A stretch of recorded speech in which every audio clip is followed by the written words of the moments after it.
Lebanon के Hezbollah ने पहले इजराइल के लाखों डॉलर्स के ड्रोन को मार गिराया और फिर इजराइल में सबसे भीतर घुसकर उसके 2 सैन्य अड्डों पर एक बड़ा ड्रोन हमला कर दिया। हिजबुल्लाह के ये वो हमले हैं जिससे इजरायली सेना को अभी तक का सबसे बड़ा झटका लगा है। हिजबुल्लाह ने अभी तक इजराइल के लाखों डॉलर्स के 5 ड्रोन्स को मार गिराया है। इसके अलावा उसने उत्तरी इजराइल बॉर्डर पर बनी इजरायली सेना की तमाम चौकियों और जासूसी उपकरणों को मिट्टी में मिला दिया है। और अब हिजबुल्लाह ने एक बार फिर से इजराइल पर एक बहुत बड़ा हमला किया है। दरअसल हिजबुल्लाह ने ऊपरी गैलिली पर लेबनानी बॉर्डर के पास बसे मरगैलियट इलाके पर दर्जनों रॉकेट फायर किए हैं।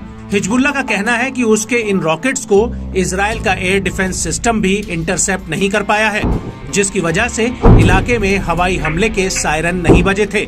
वहीं दूसरी तरफ इजरायली सेना ने इस हमले को लेकर अपना आधिकारिक बयान जारी किया है। आईडीएफ का कहना है कि कम से कम 10 रॉकेट्स को लेबनान बॉर्डर पार करते हुए चिन्हित किया गया है।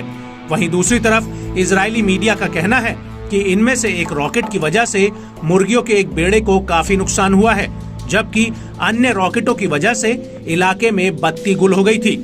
हालांकि इजरायली मीडिया ने अभी तक इन हमलों में किसी के हताहत या फिर घायल होने की कोई खबर नहीं दी है। इजरायली मीडिया का कहना है कि हिजबुल्लाह के इन हमलों में हवाई हमले के सायरन तक नहीं बजे। वहीं दूसरी तरफ इस हमले को लेकर सोशल मीडिया पर भी कई वीडियो सामने आए हैं।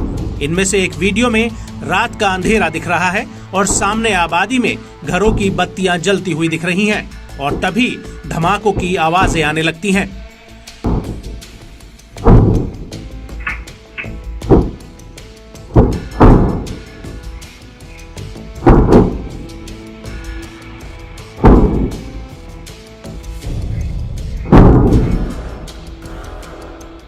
एक ऐसे ही दूसरे वीडियो में एक मकान दिख रहा है जो हमले में क्षतिग्रस्त हुआ है।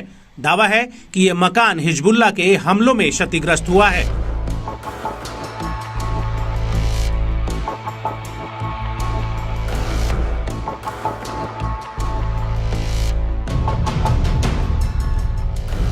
आपको बता दें कि हिजबुल्लाह ने जिस इलाके में हमला किया है वो किरियत शमोना के बेहद ही करीब है और किरियत शमोना पर हिजबुल्लाह पहले भी कई ड्रोन और रॉकेट हमले कर चुका है।